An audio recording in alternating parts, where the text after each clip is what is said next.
from the lucid fringe. Ravings from the lucid fringe.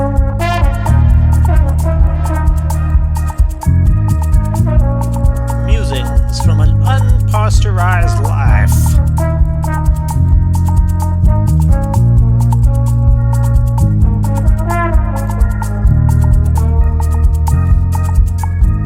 Improvised on the front line of love and beauty. Welcome, I'm Semeric Yarrow. Today on Ravings from the Lucid Fringe, Mexican Adventures, Part 1, Primeros Sabores, Arriving in Mexico. I had searched online for a route to San Cristobal de las Casas, a little concerned as Tuxtla Gutierrez Airport was in the middle of nowhere, far from the capital of Chiapas state, whose name it bears. We landed in the late afternoon heat, with a bunch of turbulence and a rough landing that earned the pilot a round of applause. My bank cards were playing up, as they would at various times over the next weeks, but I'd got pesos in my pocket at least now. In fact, while I'd struggled to check in beforehand from overseas, in spite of a warning from the domestic airline that I should, things were a lot smoother on my first day in Mexico than I'd expected. Smiling chicos in Christmas jerseys checked all my stuff in easily, and somebody had thought to organize regular colectivos from the airport, even though I couldn't find any evidence of this online beforehand. A large, well-organized and reasonably priced minibus taxi service. I began to relax as the sun dipped and we climbed into the mountains. Here in Chiapas there were a bunch of checkpoints on the highway, apparently run by different groups of police or armed forces. At first I thought this was a relic of the truce between government bodies and the Zapatistas, of which I would hear much more. But in fact officials were apparently more concerned about immigrants from Central America, ostensibly involved in narco-traffic. None of this was to affect my stay in the sweet pueblo I was landing in, but it was part of the bigger picture of the region I was getting to know. Also, on the way up the highway, while the temperature dropped more to a Capetonian winter feel, there was what appeared to be a Greek Olympic relay race happening, with young men and women racing with burning torches. It turned out I was arriving in San Cris in the run-up to the feast day of Guadalupe, Mexico's most important saint. After the basilica named for her in northern Mexico City, where the millions who gather each year rival the numbers at India's Kumbh Mela, the Church of Guadalupe in San Cristobal was apparently one of the most important pilgrimage sites in the country. Mexico is the most religious Catholic nation in the world. Or is it? This was one of many questions I was delving into in getting to grips with a culture that felt familiar in some ways and very foreign in others.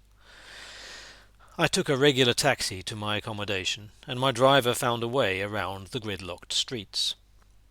Senora Amelia, was to be my hostess for the coming week, a small but mighty grandmother with a flock that varied from grandchildren heading off to school, a nephew coming to help a daughter with her driving lessons, and needing feeding, as was the custom for any family member popping in, a husband returning late from the workshop, and sometimes other children and their families. When I left, things were about to get way more intense in the family block, which extended around a central courtyard. Other siblings and families were about to descend from elsewhere in the state for the busy run-up to Christmas. But my room was a quiet refuge, and most of my interactions were around the dining table, a perfect opportunity to build up my confidence with the Spanish language, which was a major reason for this solo trip. Over the course of the week I got to sample the delights of Mexican home cooking, which is of course based around the corn-based tortilla, though with far greater variety than mealies or pap back home in South Africa. This part of the world is, after all, where mealies come from. The four classic colours of the Native American four directions, white, yellow, black, red, represent the basic colours of corn, though it comes in even more varieties than that. The tastiest tortillas to my tongue were the black ones, tortillas negras, but all the food was a revelation, used as I am to South Africa's version of Tex-Mex, Spur's own Zaf-Mex, or perhaps that should be Zef-Max. Nachos and lots of melted cheddar type cheese were invented in the north of Mexico for the US market and aren't a big part of local cuisine. Along the way, I had numerous embarrassingly obvious light bulb moments with my Spanish. Quesadillas are tortillas with queso, cheese. Wow! Another, there's usually a pretty healthy drink with a meal, an agua fresca. Basically a little juice diluted with lots of water, sometimes sugared, that global scourge, but often not, especially in Meli's kitchen. Favourite agua frescas I was given included maracuya, what we'd call granadilla, or passion fruit, limonada, mildly sweetened lemon juice and water basically, and delicious horchata, made from rice water with cinnamon. But a fourth was made with jamaica, hibiscus flowers. In Spanish, J always sounds like Afrikaans ch, or Scottish ch or g. So that's written Jamaica. Apparently the island is where Mexico's first hibiscus, or sorrel as it's also known, came from. Later in my trip I also tried a delicious horchata with tuna, which sounds horrible until you realize that tuna is the Mexican word for what we call prickly pear. Being pescatarian, I got a lot of frijoles, of course, black beans, and in Mexico I didn't get any of those delicious and probably lethal refried frijoles from our restaurants. The third of the vital three sisters that grow well together and feed the people, after corns and beans, is squash, and I had plenty of different kinds of calabazas too. There were definitely times on my trip when I craved veg and salad while eating on the road, but I got lots of both in that first week. I also got soups and stews, made with salsa on the side and tasty spices inside. Mexico has loads of mushroom varieties I hadn't tasted before, and one of the most delicious is huitlacoche, a fungus that grows on corn. And sure, there is cheese, but Mexican queso is usually white, coming in healthier varieties than more processed stuff. Quesillo is particularly stretchy, and although the state of Oaxaca claims it, I first ate it in Chiapas at Meli's table. While my room was comfortable, the first few nights were frankly noisy, and not for the last time I needed earplugs to sleep. All those relay runners with torches were heading to the Church of Guadalupe on a hill a few blocks away. In Mexico, few excuses are needed to let fireworks off. Noisy cohetes were being set off till late, and then again from about 4 in the morning, sometimes accompanied by more tasteful church bells, even during the day when they could only be heard, not seen. When the enormous fiesta for Guadalupe was finally over, it was the turn of San Lorenzo in the parish next door to have a feast day, so the cohetes just moved a little further off later in the week. In the evenings I braved the crowds on the Real de Guadalupe, the street leading to her hill. I tried some familiar-looking churros, literally squirts, and some fruit preserved in syrup, whose identity I'm not sure of, and my stomach wasn't sure of either, and watched as groups paraded in traditional Mayan costume, or with special headgear or musical accompaniment, or whatever their community had decided as a unifying element. Finally, at the end of the week, I headed up to the church myself in the relative quiet to take a look. I found it quite an emotional sight. Never have I seen so many flowers in a church, reminiscent of the most exuberant Indian shrines. Guadalupe herself was covered in them. The story goes that the local term for Mother Earth, Madre Tierra, Pachamama, is the goddess Tonantzin, who has other indigenous names too. This goddess appeared to a Mexican in the early 16th century and performed miracles, which was the standard Catholic proof needed to be acceptable in the Catholic canon. And so she became the Virgin Guadalupe, a particular version of the energy of the feminine which the Virgin Mary represents in Catholic Christianity. Traditionally, Guadalupe was represented in quite a limited form, a Baroque saint with an approved image for painters to copy, as the Church tried to contain this traditional belief, and certainly succeeded to some extent, her cloak almost as blue as more traditional Mary's. But that's not what I saw in her church in San Cristobal. I saw an indigenous goddess, her face brown, her mantle bright green, covered in swathes of flowers. Whatever the oppression of beliefs over the centuries, and the somewhat bizarre photo of Papa Francisco near the entrance, there was another kind of energy at play here, and certainly another kind of exuberant love available in the noisy streets. This was not the only religious event I was close to during the week. At the Spanish language school I took classes at, my first teacher discussed the witch, or more likely traditional healer, at the local cemetery. People make offerings to her grave to receive cures, and he had rather an elaborate story of being drunk as a young man, drinking the tipple someone had left for her, then later replacing it when he realized it probably wasn't a great move. Having related this story to me, he had a minor moped accident which kept him off work for a few days, though I'm sure the two incidents are unrelated. The more general point was about the importance of visits to the cemetery in local culture, communing with the ancestors with regularity, not necessarily aligned to the modern 7-day notion of the week. 8 seemed interestingly common. I wasn't in the country for the Day of the Dead celebrations, which have altered a little over time. Rather like nachos, originally broken tacos, deep-fried tortillas for gringos, or the opportunistic changing of time zones. Mexico basically has two. Western states are an hour behind most of the country. But Quintana Roo in the eastern Yucatan Peninsula uses the same time zone as New York and the eastern US, from where many of its tourists come. And Baja California Norte in the far west has lined up with the Pacific time of the state over the border for much the same reasons. My rough take is that Mexicans have a really strong culture, one which includes knowing easy ways to make money out of culturally lazier types to their north. The Dia de los Muertos has definitely been important for a long time, but the Carnival parade in Mexico City only started after a 2015 scene from a James Bond movie. Plenty of other elements have similar pedigrees. Much of Mexican culture is inspired, highly creative, and at times appropriately opportunistic.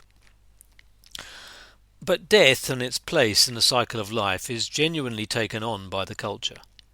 Later in the week there were, sadly, 2 deaths in Melly's world. A neighbour passed from cancer, and an old neighbour also passed from near the house she grew up in on the other side of town. Both of these had funerals she felt obliged to be part of. Our street was closed off to traffic by community members so as the crowd could gather there under a hastily erected marquee, eat and drink and celebrate and commiserate. From there would be a long march to the Panteón, the cemetery, with a mariachi band leading the way. The street closure was common but not strictly legal, but in Chiapas the relations between communities and branches of government seemed to always be a bit of a compromise. The streets of this small city are old and colourful, many walls decorated with wonderful murals. Of course we have fabulous murals in Cape Town, especially Muizenberg, too, but Mexico has a serious history of them, and it spills onto San Cristobal's roads and alleyways. Many other walls are left painted in their approved colour, making the whole centre of the city reminiscent of Boerkap in central Cape Town. And everywhere there are old streets, largely cobbled or paved, with old pavements, sometimes much too thin or slippery. As a guy I met from San Francisco could attest, he was spending extra weeks in town after damaging his ankle on one of these hazards. I was beginning to have a vague sense of history and political culture, but first there was music. The colours and flavours continued for me with sound. I'd brought my trombone with me in case of finding opportunities to jam.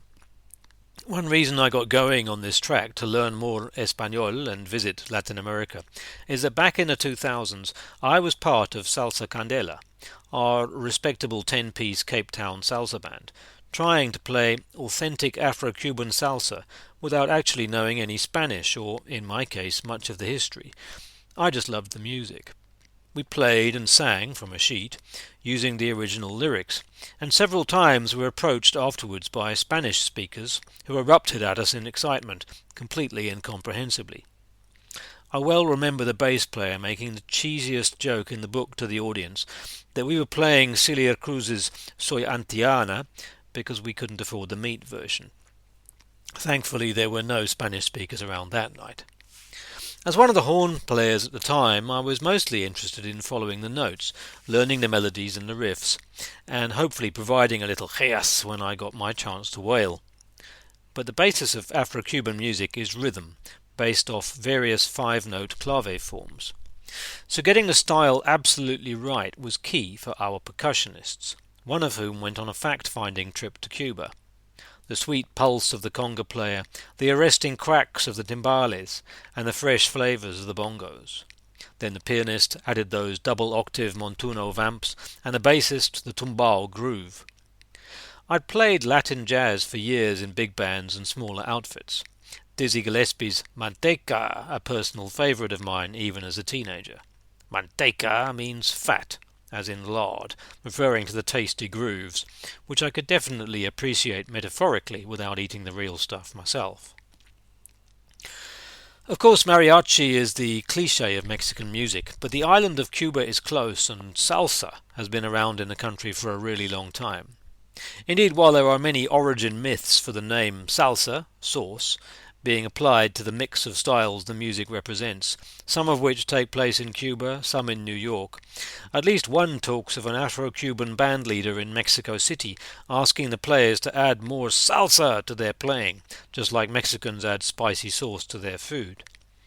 The key fundamental to what we now call salsa is the style known as son, and son cubano in particular. Mexico has its own version.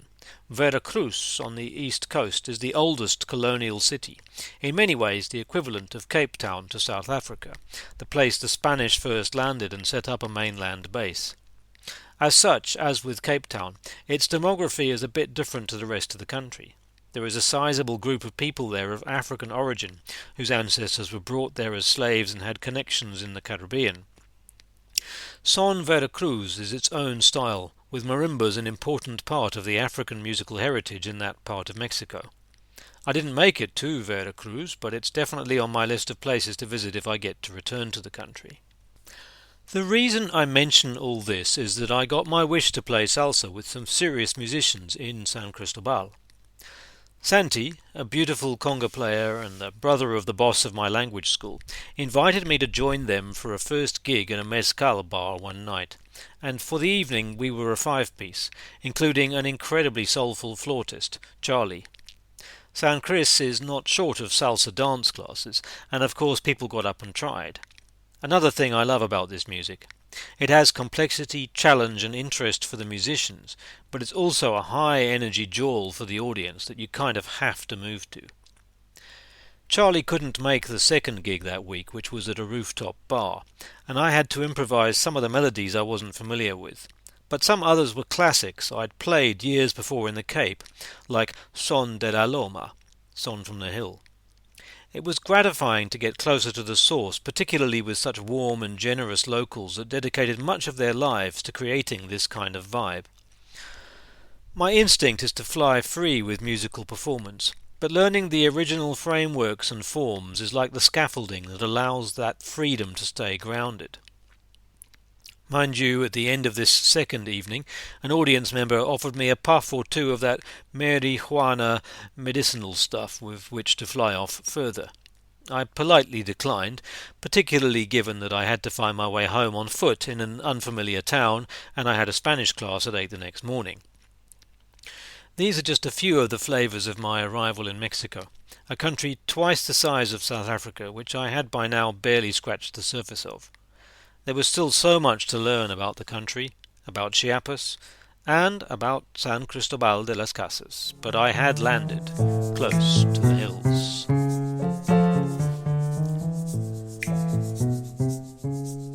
Baptism of Colours. Further adventures in San Cristobal de las Casas. The The artisan market beneath the church of Santo Domingo in San Cristobal was perhaps my first real sensual rush of many in Mexico.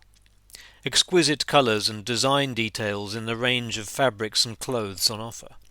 Blouses and dresses and beaded earrings and headbands and blankets, and also wonderfully vibrant sombreros and soft toys, flowers everywhere in the decor.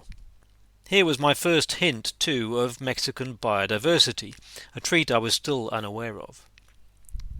I fell into an official exhibition a day later at an arts centre of local artists, and was blown away at the range of tones, textures, mixing of media and themes. It's almost as if, with such a high standard of everyday design, fine artists have to stretch the limits of beauty, variety and individuality to make their case. Apparently full-scale support from the authorities doesn't hurt either, though. I realised I was dealing with an unusual country. When you ask global citizens who they think of when given the name of a nation, most of the time it's a famous politician, or possibly a sports star, or a popular entertainment figure. It was nice to see a quote from Madiba translated into Spanish on one stylish San Cris mural. Mexico's most famous international icon is, of course, a female painter. Frida clearly didn't emerge from an empty canvas. Nearby were dulcerias selling enticing-looking sweetmeats in a range of forms and rainbow shades. Mexicans definitely have sweet teeth, perhaps a major downfall, like in equally colourful India, where diabetes from modern refined sugar has been a major issue for decades. Colas and other refrescos are drunk way too much in Mexico. It was probably one of those things I only spotted because I started looking out for it, but there seemed to be an awful lot of dentistas being advertised. Though there was a political capitalistic reason being proposed on the street walls too.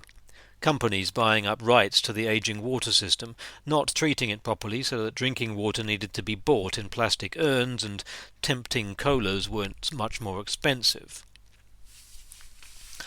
San Cristobal de las Casas is up in the mountains. The temperatures were only slightly higher than a Cape Town winter, this far into the tropics, and there was regular rainfall around, so it definitely wasn't drought causing the water saving everywhere. In fact, this question of the water supply was true in most of the bits of Mexico I visited, even if I never got to the bottom of the politics involved. I have, however, signed enough petitions against Nestlé's worldwide theft of local water supplies to trust that somebody is up to no good. Luckily, I'd been tipped off to use a travel water bottle with a built-in high-grade filter, so I never personally bought any water with plastic bottles during my trip. Water is a big issue for all of us, and yet in the forested mountains it shouldn't be too far away. Romeo, the engaging head of my language school, took me off on a personal hike into the hills to see the little patch of land he owns, or at least has some kind of leasehold on, for property ownership around Chiapas seemed a somewhat movable principle. We hiked past fresh-looking maize, plenty of lively birds, new avocados he'd planted, and up loose paths onto the ridge, which was a shortish clamber over rocks and under indigenous oaks. There seemed to be a real range of these, just as there are a variety of squirrels in Mexico. Not the classic eastern grey squirrel from further north that has set up camp after importation into Cape Town. Somehow, south of the tropics, evolution bursts into greater variety on the theme.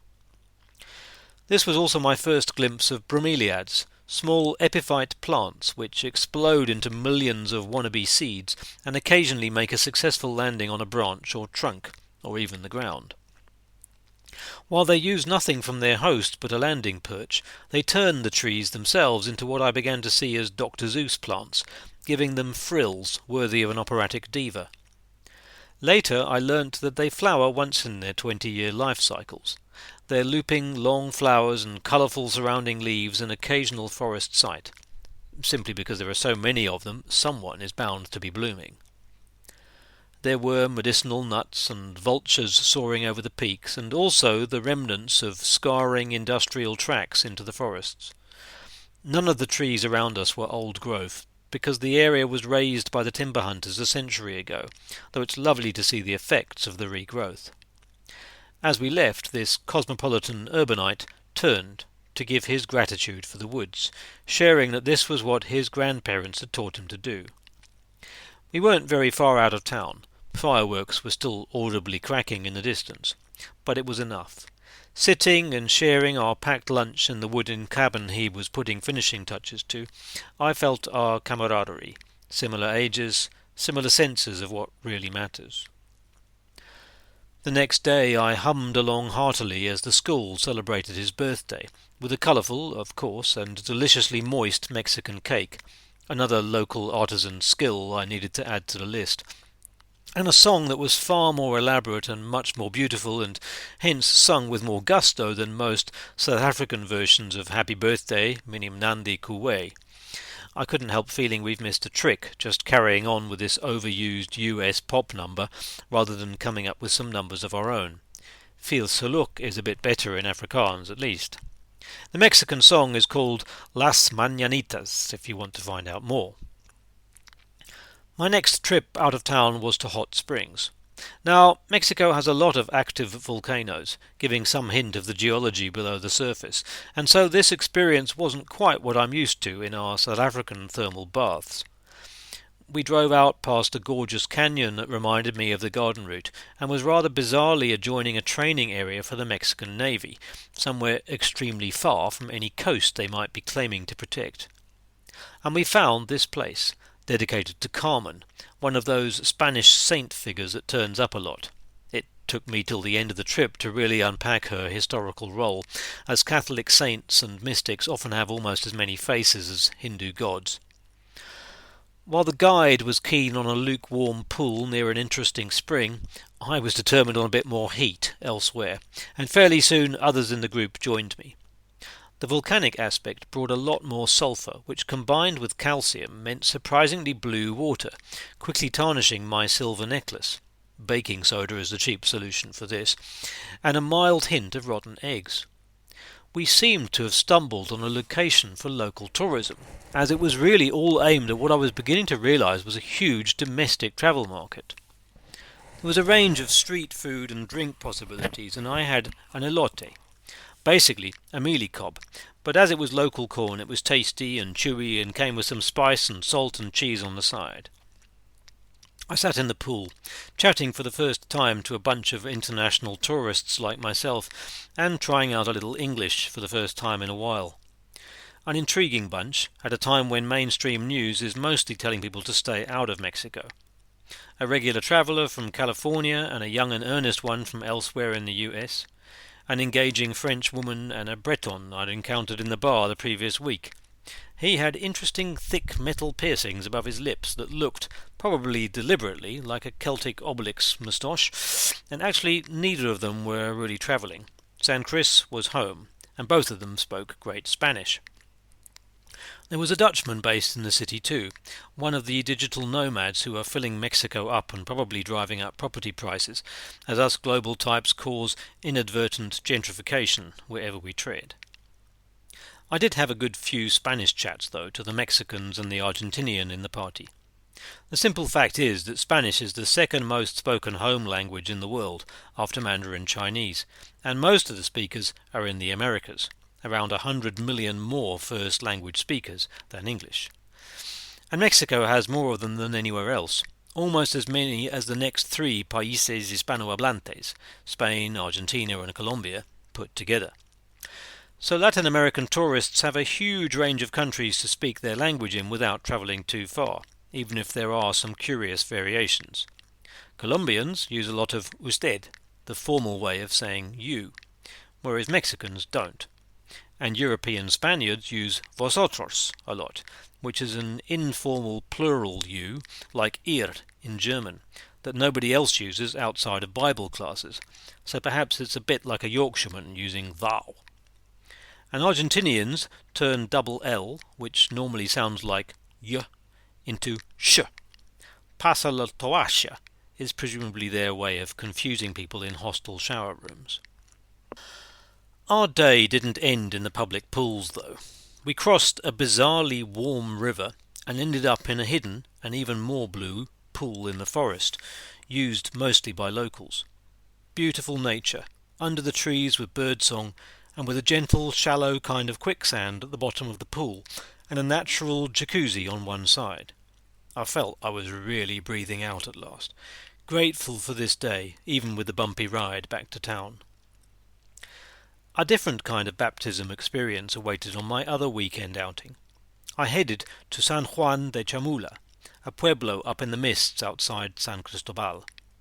We stopped first at the cemetery, where it was obvious that the honouring of ancestors was next level, each mound surrounded by local pine branches. To start with, I saw pines through a South African lens, prosaic products from plantations originating in much colder zones. I had to revise this in relation to Mexico, because it turns out a large number of the world's varieties of pine tree are endemic to Mexico, particularly the temperate forests of the southern mountain zones. We moved on to the home of a majordomo, one of the church elders from a local village culture that practices polygamy, so his chief wife was there too. The home was full of copal and other incense. Fresh forest plants lined the altar of a local spirit, and pine needles lined the floor to allow a soft landing for praying knees. And posh was being handed around, a sacred and possibly mildly psychedelic maize-based ferment, which locals claimed was rather better and more dangerous than tequila.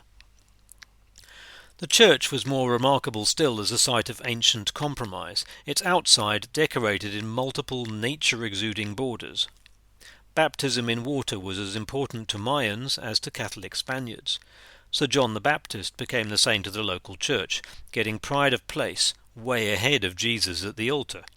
No priest was allowed to run things, no services were held apart from baptism, and the many highly decorated statues of saints all were equated with a traditional god and redecorated accordingly from time to time.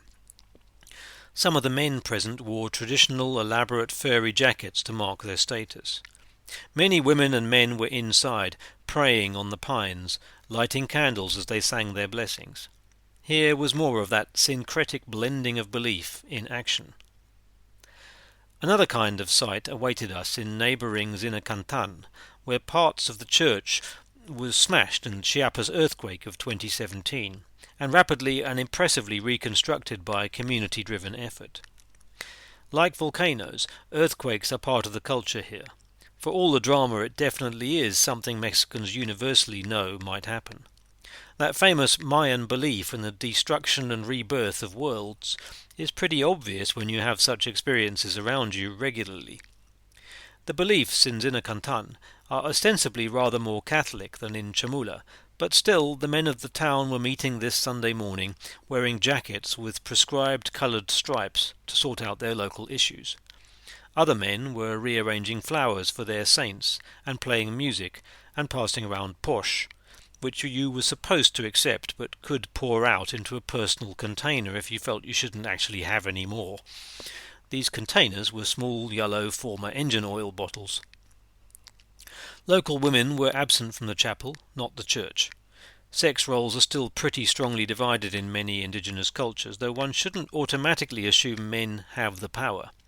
Famously, the Iroquois Confederacy that inspired the forefathers of the USA only allowed men in government positions, but they also only allowed women to vote for them.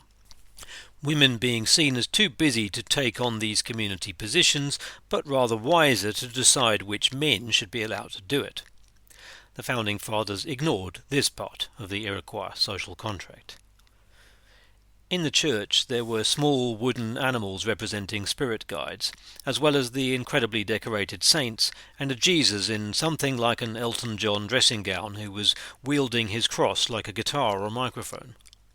The Christian cross just happened to have the same form as the symbolic indigenous tree of life, again allowing each side to claim victory in the war over spiritual beliefs. In these towns the crosses were mostly green and elaborately decorated.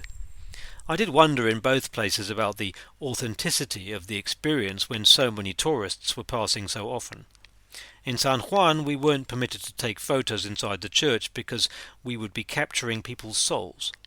Actually, we often try to ban photos at festivals in our Waldorf schools, for what I think is probably more the heart of the reasoning. Photos take us away, often, from sacred presence. This was a thought I was going to need to work with often on this trip. Yet it was also obvious that these cults were both constantly evolving and still rooted in something deeper that kept community together.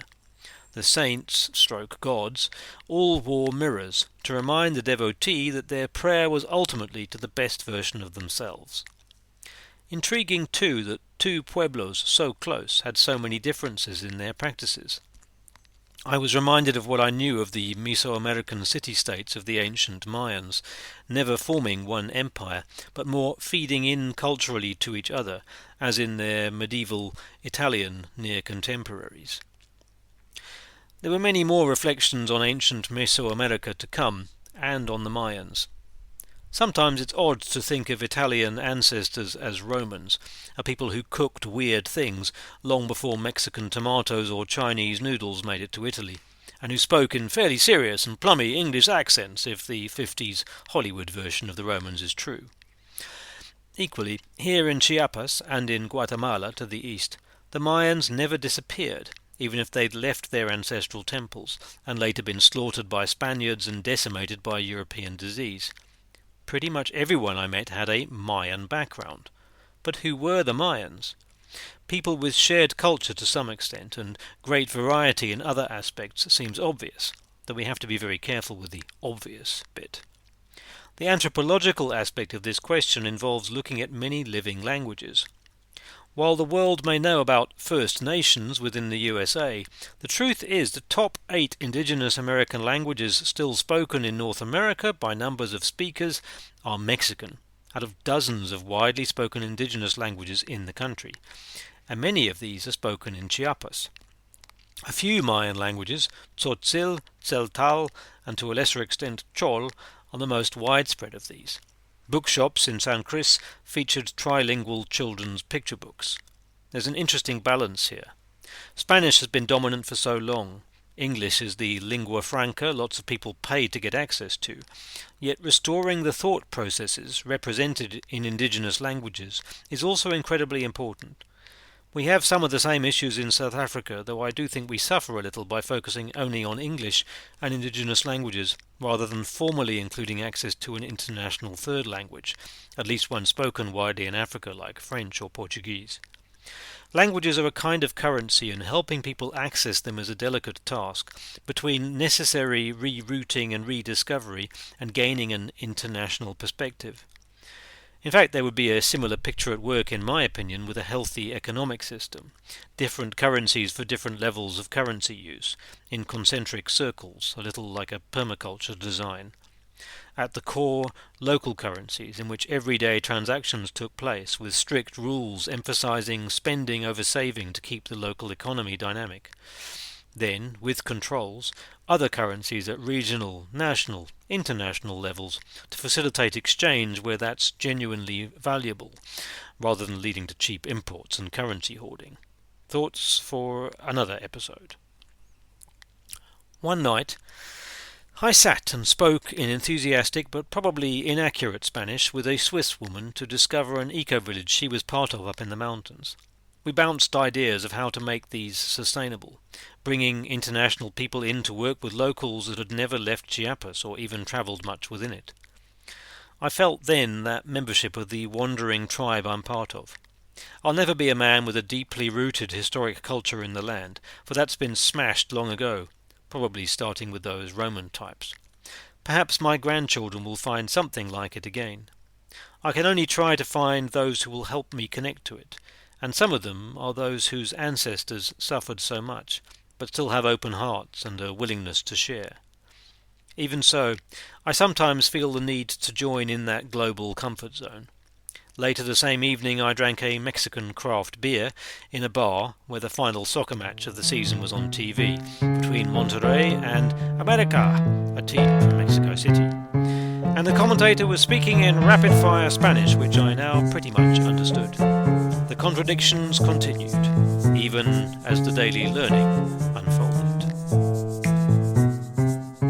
So, thank you for listening to this latest episode in the series, and you can find all of my articles and my recordings at lucidfringe.co.uk. cris.substack.com, except my music and poetry from the past, which is all available at simrickyarrow, all one word, .bandcamp.com. And the background recordings and sounds that you will have heard are all either from those recordings or they are my own. Please do give this a rating if it's on your podcast app. Please spread the word if you enjoy what you hear. And if you want to give me some feedback or commentary, of course, I'm very open to that. Any suggestions for future episodes? Okay, enjoy. See you next time.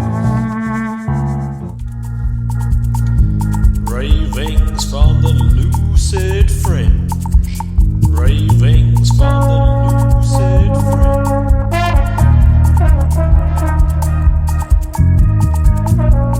Musings from an unpasteurized life.